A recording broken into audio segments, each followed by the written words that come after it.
Hello guys! Ayan, gusto ko lang po mag-thank you. Ayan, thank you so much kahapon sa mga nag-repack. Ayan, ang ating mga mahal na members, officers na nakaisa sa repacking kahapon dyan sa kina Ma'am Bebelyn. Ayan, kina Vice President Bebelyn Boneo sa Gumaca, Quezon. At gusto ko lang pong personal din na mag-thank you sa lahat ng aming sponsors, sa lahat ng nakaisa sa aming 100 pesos Quezonians Challenge. Ayun, maraming salamat po at kahapon po ay nakatapos na po tayo ng pagre-repack at nakabuo po tayo ng 169 relief goods. Ayun.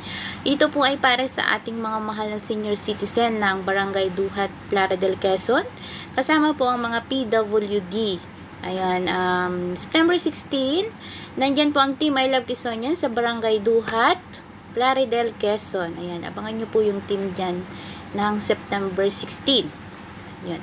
At once again, thank you sa lahat ng sumusuporta sa I Love Quezonians group.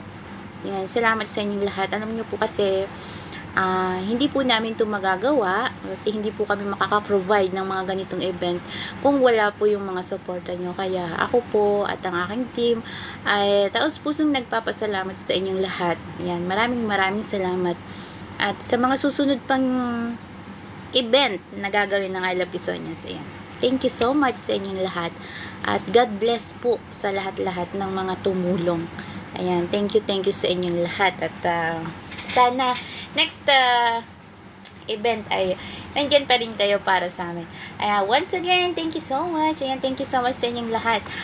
Barangay Duhat, Plata del Quezon, ready na po ang lahat. Ayan, hintayin nyo na lang po kami ng September 16.